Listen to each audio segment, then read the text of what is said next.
तर सगळ्यांना नमस्कार. At the rate story norms या चॅनलवरती आपलं हार्दिक स्वागत आहे. तर आज आपण एक TY BComच्या taxation and auditing and taxation या सब्जेक्टचे इम्पॉर्टंट क्वेश्चन घेऊन आलेलो आहे सेकंडचे.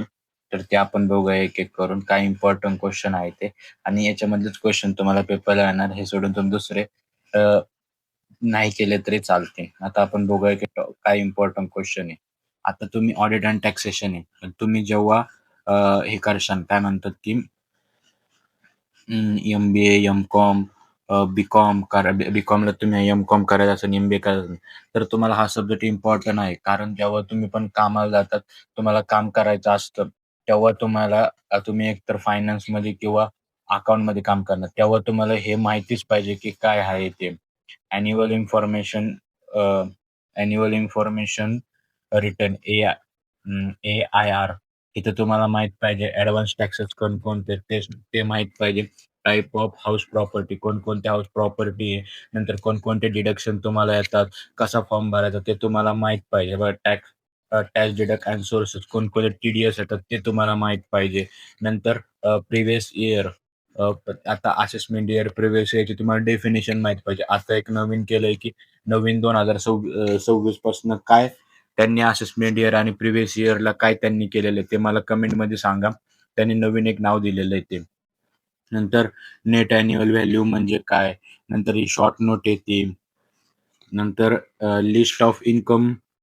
हां, इन्कम नाही, हे हे नाही केलं तरी चालेल, एवढं काही इम्पॉर्टंट नाहीये. त्यानंतर आपण नेक्स्ट बघूया. Example of 5 head of income. आता इन्कमचे 5 एक्झाम्पल काय, सॅलरी झालं, असे तुम्हाला माहित पाहिजे की काय काय एक्झाम्पल येते.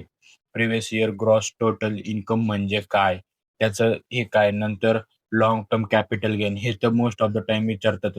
इन्कम म्हणजे काय, मीनिंग ऑफ ई फायलिंग म्हणजे काय, ॲडव्हान्टेज ऑफ ई फायलिंग म्हणजे काय, डिसॲडव्हान्टेज ऑफ ई फायलिंग म्हणजे काय, टाइप ऑफ ITR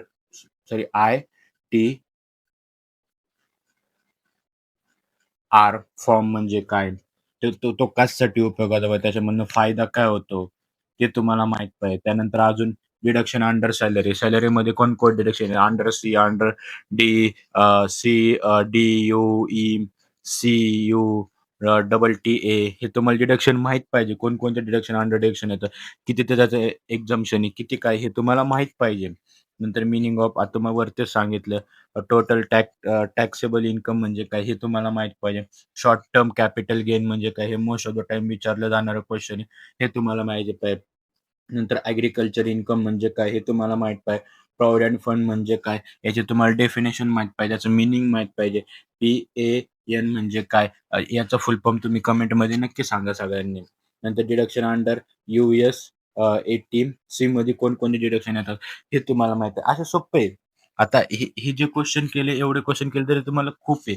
इथं मी तुम्हाला जवळ-जवळ 30 एक क्वेश्चन सांगितले. याच्यामुळे तुम्ही काही क्वेश्चन नाही केले, पण मोस्ट ऑफ द सगळे क्वेश्चन करा. कारण तुम्हाला पुढच्या तुमच्या भविष्यासाठी किंवा तुमच्या नॉलेजसाठी हे तुम्हाला उपयोगात येईल, आणि त्याचा तुम्हाला नक्की कुठं ना कुठं फायदा होणार आहे.